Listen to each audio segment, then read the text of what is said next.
pessoal, tudo bem com vocês? Hoje a gente vai para mais um capítulo, a gente vai estar falando sobre Números capítulo 20, mas eu queria pedir para vocês se inscreverem no canal, seguirem a página do Face, para que cada vez mais a gente possa alcançar mais pessoas, para que vocês compartilhem também os vídeos, vocês têm aprendido, se vocês têm se aproximado cada vez mais de Deus, vamos compartilhar com as pessoas que a gente ama, né? Para que cada vez mais elas se invadam, elas também comecem a manifestar cada vez mais o Espírito Santo que já habita em nós. Amém? Nesses capítulos a seguir, no capítulo 20 e no capítulo 21, a gente vai ver mais algumas falhas do povo de Israel. Afinal, eles haviam saído do Egito, mas a mentalidade egípcia ainda estava enraizada neles. A gente pode ver todo esse processo de santificação não acontece de uma hora para outra, é um caminho longo a ser perseguido, é realmente deixar para trás aquilo que era natural, mas que agora não faz mais sentido, é literalmente sair da zona de conforto, avançar rumo ao novo, avançar e conhecer cada vez mais aquele que nos salvou, no caso deles, aquele que havia tirado eles do Egito. A gente vai ver que o povo ainda segue ingrato, incrédulo, diante de tantas coisas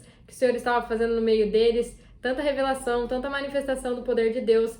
Eles ainda preferiam reclamar, murmurar do que se entregar e confiar, tendo a certeza que aquele que havia os tirado da escravidão sabia de todas as suas necessidades, tanto físicas quanto espirituais. O que realmente faltava no povo era conhecer verdadeiramente o Senhor, porque a primeiro momento o Senhor se apresenta a nós como aquele que vai nos libertar. Mas nosso relacionamento com Ele não deve parar por aí, nós precisamos avançar, nós precisamos buscar conhecer a grandeza dele. À medida que a gente vai fazendo isso, a gente vai entendendo que Ele é muito mais do que o nosso libertador, que Ele é muito mais do que o nosso salvador, que Ele é o nosso ajudador, nosso provedor, e essas dúvidas, as murmurações, a incredulidade, elas começam a cessar, porque simplesmente confiamos, conhecemos e sabemos quem governa nossas vidas, e quem nos guia é fiel e sempre estará nos sustentando e provendo aquilo que a gente necessita. E era exatamente isso que estava faltando para o povo de Israel, porque apesar deles estarem no deserto sendo guiados pelo Senhor, eles não abraçaram isso como um estilo de vida. E a todo instante a gente vê eles comparando a realidade deles de agora com a realidade deles antiga. Eles não entenderam que vida com Deus, vida com Cristo não está baseada nas circunstâncias, não é baseado nas bênçãos que o Senhor derrama sobre nossas vidas, é algo muito mais profundo, é um estilo de vida que a gente adota, onde a gente muda totalmente nossos comportamentos, nossa atitude, nossas ações, para se encaixar no padrão, nesse caso aqui a lei, para viver de acordo com a nossa nova natureza. Isso vale tanto para os israelitas, para aqueles dias de Moisés, onde de escravo eles passaram a ser livres, e também isso vale a nós, que nós de natureza pecaminosa passamos a ser nova criatura em Cristo Jesus. Então a gente precisa agir de acordo com quem nós somos agora e não de acordo com quem nós éramos. E a gente vê muitos israelitas aqui durante todos esses capítulos, sempre olhando para trás, não abandonando, não largando as suas antigas raízes, largando as suas antigas práticas, e a gente vê que eles não conseguiam se livrar dos padrões do Egito, porque eles só iriam conseguir isso quando eles começassem a conhecer aquele que havia os salvado, que havia os tirado de lá. Para a leitura do capítulo. Toda a comunidade dos filhos de Israel chegou ao deserto de Zin no primeiro mês, e o povo ficou em Cádiz. Ali morreu Miriam e ali foi sepultada. Como não havia água para a comunidade, o povo ajuntou-se contra Moisés e Arão. Contendeu o povo com Moisés, dizendo: quem dera tivéssemos expirado, perecido, quando expiraram nossos irmãos perante o Senhor. Por que trouxestes a congregação do Senhor a este deserto, para que nós e os nossos animais morramos aqui? Por que nos fizeste subir do Egito para nos trazer a este lugar terrível? Não há cereais, nem figos, nem vides, nem romãs, nem água para beber. Olha, mais uma vez aqui o padrão se repetindo. Logo que eles chegaram no deserto de Zin, a murmuração voltou. Eles começaram a reclamar a respeito da água, né, que não havia água para beber. E se a gente voltar lá em Êxodo 17, a gente vai ver que eles já haviam reclamado, né, sobre a questão da água, sobre não ter o que beber, e Deus proveu para eles, né? Parece que realmente eles tinham se esquecido do que Deus havia feito na vida deles, né? Que o milagre que Deus já havia concedido para eles, Deus também era capaz de fazer novamente. Então, mais uma vez aqui, a gente também vê o povo de Israel descrevendo o Egito como um lugar bom, como um lugar que valia a pena voltar. Isso nos mostra o quanto o diabo pode nos enganar, pode nos levar a crer que aonde Deus está nos levando não é melhor da onde a gente estava. Muitas vezes as promessas de Deus demoram para chegar na nossa vida porque a gente não está pronto, sabe? Porque a gente ainda não está maduro o suficiente para recebê-las. E com esse passar do tempo, a gente não mais conseguindo enxergar as promessas de Deus se cumprirem, esse sentimento de incredulidade pode começar a abrir brecha no nosso coração para o inimigo lançar seus dardos inflamados, para fazer a gente murmurar contra o Senhor. A gente vê aqui que ele começa a modificar o nosso passado, a mostrar uma realidade pra gente que não existia. Por isso a gente precisa estar muito firmado em Cristo, nunca esquecer da onde que ele foi nos buscar, da onde que ele nos tirou e para onde ele está nos levando, né? Nunca esquecer da promessa dele para as nossas vidas. A gente nunca vai acreditar nas mentiras de Satanás e desejar voltar para onde a gente estava, porque a gente vai saber que nada, nenhum lugar é melhor do que a presença do Senhor. Então eles estavam realmente desnorteados, né, de tudo que estava vendo. Eles desejaram realmente a morte, do que ter que enfrentar o deserto, do que ter que enfrentar lidar com eles mesmos, do que lidar com essa transformação e essa santificação que estava vindo sobre eles. Afinal, a gente vê Moisés aqui como o representante de Deus, como o libertador que foi levantado por Deus para vir trazendo realmente a revelação de quem Deus é através da lei e, consequentemente, mostrando quem é o povo, para começar a santificação do povo, para transformá-los em uma nação, para transformá-los realmente no povo de Deus, se diferenciando assim de todos os outros povos, manifestando que eles são do Senhor. Mas esse processo é um processo doloroso, é um processo demorado, que envolve sim agir com tudo aquilo que era natural para eles, mas que agora não era mais normal, não era mais a realidade da vida deles. Então Moisés e Arão se foram de diante do povo à entrada da tenda da congregação e se prostraram com face em terra, e a glória do Senhor lhes apareceu. Mais uma vez, impossibilitados de fazer alguma coisa mediante toda essa situação, eles se voltaram para o único que era capaz de resolver esse problema, o Senhor. Então aqui, gente, eu quero dar um destaque na diferença de atitude entre o povo murmurador, né, e entre Moisés e Arão. Esse povo era realmente um povo de dura cerviz, eles não tinham aprendido nada com relação à incredulidade deles perante os espias, onde eles tinham um problema na frente deles, mas eles resolveram procurar a solução neles mesmos, onde definitivamente eles não iam achar resposta, do que se voltarem para o Senhor e declararem para o Senhor: Senhor, eu não estou vendo uma saída, eu não estou enxergando um lugar para onde eu possa ir. Para mim, aparentemente, está tudo perdido. Por isso, me dê os seus olhos, sabe? Para que eu consiga enxergar essa situação da maneira que o Senhor enxerga, né? Guia-me pelo teu caminho e mostra-me a tua resposta para tudo isso.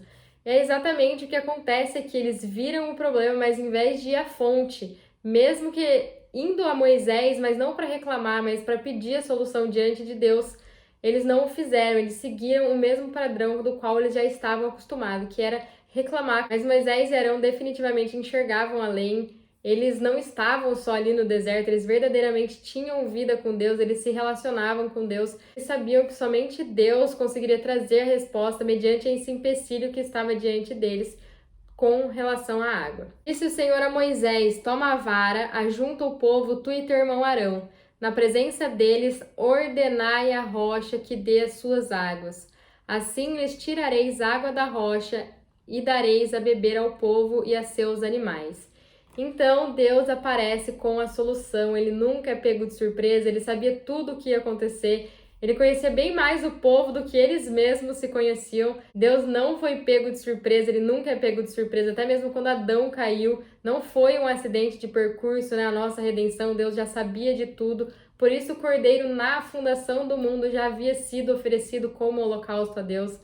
Então, dessa maneira, Deus sabia já as murmurações do povo de Israel e ele já tinha a solução para essa questão. Se a gente voltar lá em Êxodo 17, no versículos 5 e 6, diz assim: então disse o Senhor a Moisés: passa diante do povo, toma contigo alguns dos anciões de Israel, leva contigo a tua vara com que feriste o rio e vai.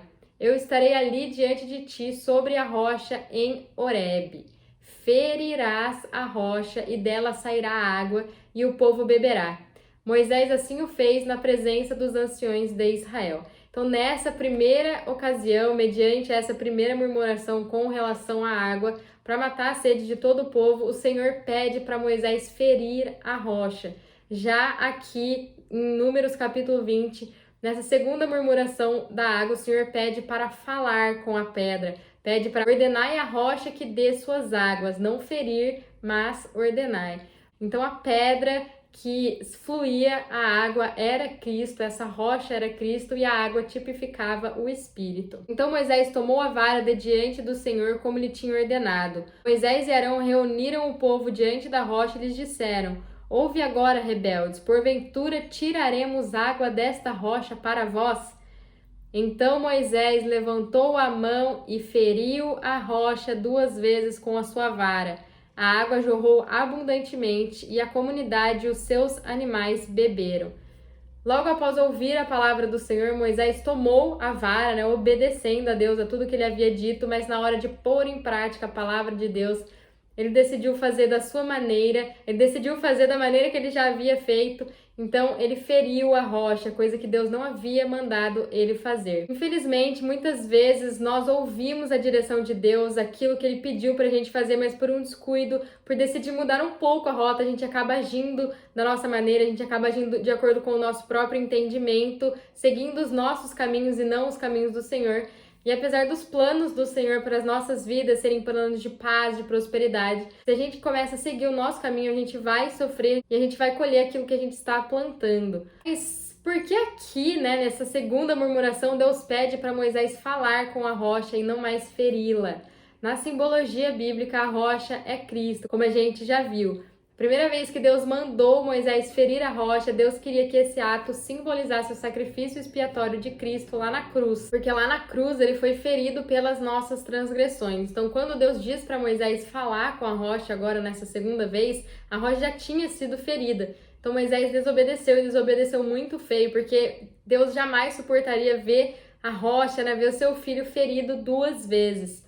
Então, Cristo foi ferido uma única vez, portanto, não era mais necessário ferir. Moisés só precisava falar com a rocha que ela fluiria a água. Ainda assim, por conta desse ato de desobediência, ele não entraria mais na terra prometida. Então, Cristo, nossa rocha, já foi sacrificado, ele já sofreu para que a água, para que o Espírito fluísse através dele. Agora a gente não mais precisa ferir a rocha para ter dessa água, para beber dessa água, como ele mesmo disse lá em João 4,10. Jesus respondeu a ela: Se conhecesses o dom de Deus e quem é o que te pede, dá-me de beber, tu lhe pedirias e ele te daria água viva. Em João 7,38 ele também nos diz: Aquele que crê em mim, como diz a Escritura, do seu interior fluirão rios de águas vivas. Todo aquele que declara Jesus como Senhor e Salvador, que realmente crê no Filho de Deus, fluirá rios de águas vivas do seu interior, ou seja, a água viva já está em nós. A gente só precisa deixar a fluir e transbordar para toda a nossa carne. Ele não somente desobedeceu a Deus, mas também tentou receber a glória para si mesmo. Lá no versículo 10 a gente vê isso.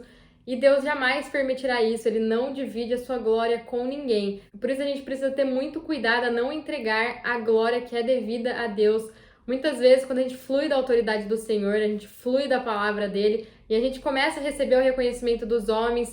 Ai, você prega muito bem, nossa, olha como você flui, olha como você fala bem da palavra. Que nós sempre reconheçamos que nada vem de nós, que tudo é dele, que tudo é por ele, que nós apenas refletimos ele e tudo que a gente faz é ele em nós. O Senhor, porém, disse a Moisés e Arão: Visto que não crertes em mim para me santificardes diante dos filhos de Israel, não introduzirei este povo na terra que lhe dei. Estas são as águas de Meribá, onde os filhos de Israel contenderam com o Senhor, que neles se santificou. Então Moisés não santificou a Deus, ele acabou ficando com raiva do povo e desobedeceu ao Senhor. Ao invés de falar com a água, ele bateu 2 vezes e ele ainda quis receber a glória para ele mesmo, dizendo: Tiraremos água desta rocha para vós. Então Moisés representou de uma maneira errada a natureza de Deus.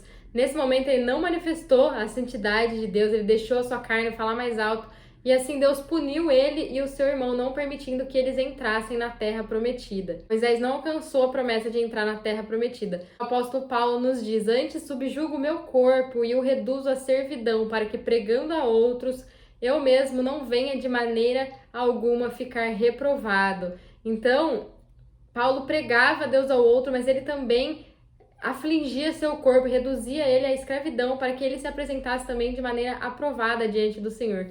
Moisés não perdeu a salvação, ele foi salvo. A gente vê que isso fica bem claro na transfiguração, né, onde ele e Elias se transfiguraram lá no monte. Ele não perdeu a salvação, mas ele perdeu a promessa, ele não desfrutou daquilo que Deus havia projetado para a vida dele. Deus quer que todos os seus filhos sejam aprovados diante dele, quer que todos alcancem a estatura de filho varão, que todos participem do reino de Cristo, mas só terá lugar no reino quem glorificar a Deus nessa terra.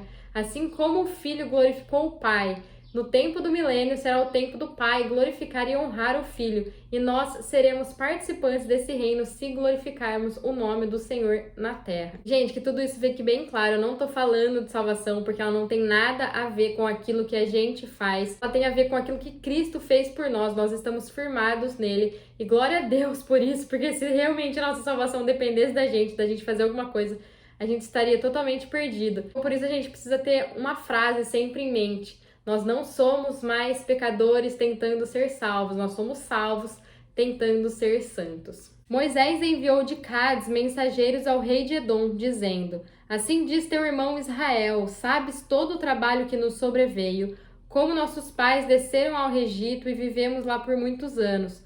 Os egípcios nos maltrataram, a nós e a nossos pais, mas quando clamamos ao Senhor, Ele ouviu a nossa voz, enviou o anjo e nos tirou do Egito. Agora estamos em Cádiz, cidade na extremidade dos teus termos. Deixa-nos passar pela tua terra, não passaremos por nenhuma plantação ou vinhas, nem beberemos a água dos poços.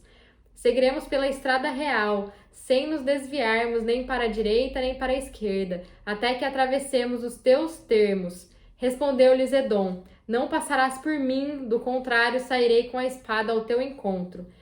Disseram-lhe os filhos de Israel: iremos pelo caminho principal. Se nós ou o nosso gado beber da tua água, pagaremos por ela. Nada mais queremos senão passar a pé. Outra vez respondeu eles: não passarás. Então Edom saiu contra eles com muita gente e grande força.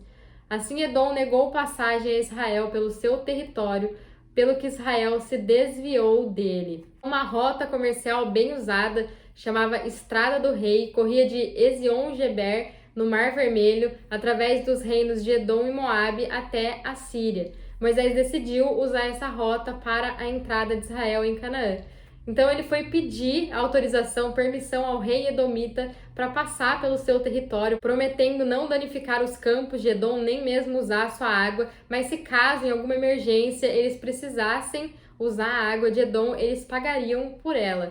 Moisés ele esperava uma resposta favorável, né? Porque Israel e Edom eram nações irmãs, né? Edom sendo descendente de Esaú e Israel de Jacó. Mas o rei de Edom recusou. Ao estudar, né, esse capítulo, principalmente essa parte, o Espírito Santo ele me inquietava a respeito desse negar a passagem, sabe? Por que Edom negaria a passagem para Israel?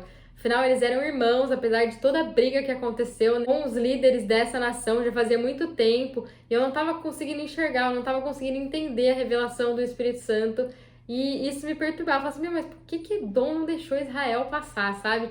Até que o Espírito Santo me levou para Êxodo 14 até Êxodo 17, e eu quero levar vocês para lá também. A história de Edom e Israel personifica uma luta permanente que decorre da queda de Adão, figurativamente entre as nações e no interior de cada um de nós, como a gente vai compreender agora. Lá em Êxodo 14 nos conta a passagem onde os israelitas atravessaram pelo Mar Vermelho. Paulo, em 1 Coríntios de 1 a 4, com a ajuda do Espírito Santo, nos dá a revelação do que significa essa passagem pelo Mar Vermelho, onde logo depois ele fala do alimento que eles comeram e também da água que eles beberam. Portanto, irmãos, não quero que ignoreis que nossos antepassados estiveram todos debaixo da nuvem, todos passaram pelo mar. Em Moisés, todos eles foram batizados no mar e na nuvem. Todos comeram do mesmo alimento espiritual e todos beberam da mesma bebida espiritual, porque tinham a sede saciada pela rocha espiritual que os acompanhava, e essa rocha era Cristo. A gente sabe que a comida que caía do céu, o maná, era Cristo, e nesses versículos falam que a passagem pelo Mar Vermelho foi o batismo. Depois eles comeram o maná, o alimento de Deus, depois eles receberam da água que fluía da rocha, que é Cristo e o Espírito Santo. E então a gente chega a Êxodo 17, onde nos fala sobre a luta que eles tiveram que travar com Amaleque, neto de Esaú. Que tudo isso nos mostra que logo após o batismo, o nos revestir de Cristo, nós somos alimentados com a palavra, com o pão, com o maná. Depois nós bebemos desta água do Espírito para então estar prontos para avançar e lutar contra Amaleque, que representa a nossa carne.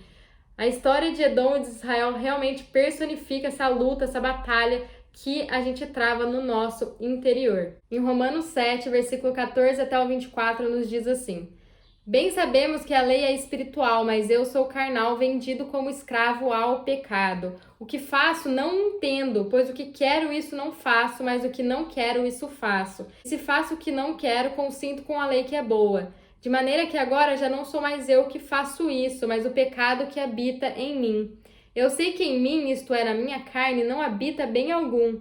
Com efeito, querer está em mim, mas eu não consigo realizar o bem, pois não faço o que quero, mas o mal que não quero, esse faço. Ora, se eu faço o que não quero, já não o faço eu, mas o pecado que habita em mim. Acho então esta lei em mim, que quando quero fazer o bem, o mal está comigo. Pois segundo o homem interior, tenho prazer na lei de Deus, mas vejo nos meus membros outra lei que batalha contra a lei do meu entendimento e me prende debaixo da lei do pecado que está nos meus membros. Miserável homem que sou, quem me livrará do corpo desta morte? Dou graças a Deus por Jesus Cristo, nosso Senhor, de sorte que com o entendimento sirvo a lei de Deus, mas com a carne, a lei do pecado. Então aqui a gente vê claramente essa luta constante que a gente trava dentro de nós, onde o querer está em nós, né? Está no nosso espírito, afinal o Espírito Santo habita lá, mas na carne não habita bem algum, porque ela precisa ser transformada, ela não nasceu de novo, ela não regenerou como o nosso espírito regenerou. Ainda assim, a gente vê que no nosso homem interior tem prazer na lei de Deus, mas os nossos membros habita outra lei. E é exatamente isso que eu venho falando para vocês. A vida de Deus está em nós, mas a gente precisa deixar com que ela se manifeste, com que ela flua também para os nossos membros, para que ela se manifeste na nossa carne. Então, no sentido espiritual, Edom, ele representa a carne, ele nunca vai nos deixar avançar através dele, sempre vai colocar barreiras e empecilhos para que a gente não alcance a promessa. A carne nunca vai ser nossa amiga, ela sempre vai nos levar para aquilo que é melhor para ela, para aquilo que alimenta ela, que não faça ela sair da zona de conforto, mas isso não pode nos empacar, não pode nos estagnar. Independente disso, a gente deve avançar rumo à promessa, a gente deve declarar: se você não vai me ajudar, de um jeito ou de outro eu vou alcançar a promessa de Deus na minha vida. E é assim com relação à nossa santificação, com relação ao avançar rumo à estatura de filho varão, onde a carne não vai deixar que a gente passe por livre e espontânea vontade, ela vai nos atacar, ela vai querer nos barrar, ela não vai querer que a gente passe, ela não quer que a gente flua a vida que já está em nós, porque para ela tá tudo bem continuar do jeito que tá, é mais confortável, mas a gente não pode aceitar isso, a gente deve declarar: olha, não vai ser amigavelmente, vai ser lutando e eu vou perseverar e vou avançar rumo à minha santificação. Então partiu de Cádiz toda a comunidade dos filhos de Israel e chegaram ao Monte Or. Disse o Senhor a Moisés e Arão no Monte Or, na fronteira da terra de Edom: Arão será recolhido ao seu povo, ele não entrará na terra que dei aos filhos de Israel, porque fostes rebeldes à minha palavra em Meribá. Toma Arão e a Eleazar, seu filho, e faz-os subir ao Monte Or. Depois despirás Arão das suas vestes e as porás em Eleazar, seu filho, pois Arão será recolhido e morrerá ali. Moisés fez como o Senhor lhe ordenara, subiram ao Monte Or perante os olhos de toda a comunidade. Moisés despiu Arão das suas vestes e as vestiu em Eleazar, seu filho. E morreu Arão ali no cume do monte. Então Moisés e Eleazar desceram do monte. Quando toda a congregação soube que Arão havia morrido, toda a nação de Israel chorou por Arão durante 30 dias. Gente, sempre lembrando que isso realmente foi real na vida deles. Apesar de ser sombra das coisas que haveriam de vir, isso não significa que não era real, tá bem? Agora nós temos toda a revelação do Espírito Santo, né? Tudo isso que ele vem derramado sobre nós. Mas a gente precisa ter em mente que tudo isso que nos é descrito aqui foi uma realidade na vida deles. Esses versículos finais aqui do capítulo 20 nos revela a morte de Arão. No começo a gente viu que Miriam também havia morrido e agora Arão, né? Os dois irmãos de Moisés. A gente sabe que Deus é um Deus de ordem, de princípios, de regras. Assim, todas essas questões deveriam sim ser feitas para transferir o sacerdócio de Arão para o seu filho. Então Arão, como sumo sacerdote, despiu as suas vestes e entregou para o seu filho, para continuar o sacerdócio e assim morreu. Também Cristo, nosso sumo sacerdote, se despiu de suas vestes, se esvaziou, veio na terra em forma de servo, foi feito pecado por nós, vestiu a nossa roupa do pecado e nos revestiu dele, ou seja, ele vestiu as nossas roupas de pecado para que assim a ira de Deus recaísse sobre ele e nos vestiu com suas vestes para nos apresentar justos e limpos diante do Pai. Então, assim como Arão entregou suas vestes para seu filho e morreu, assim também Cristo nos entregou as suas vestes para que a ira de Deus passasse por cima de nós e vestiu as nossas vestes de pecado e morreu em nosso lugar. Lá em Isaías 53, versículo 4 e 5 diz assim: verdadeiramente ele tomou sobre si as nossas enfermidades e as nossas dores levou sobre si. Contudo, nós o consideramos como aflito, ferido de Deus e oprimido. Ele, porém, foi ferido pelas nossas transgressões e moído pelas nossas iniquidades. E o castigo que nos traz a paz estava sobre ele, e pelas suas pisaduras nós fomos sarados. Amém? Gente, fiquem com Deus e até o próximo capítulo. Tchau, tchau!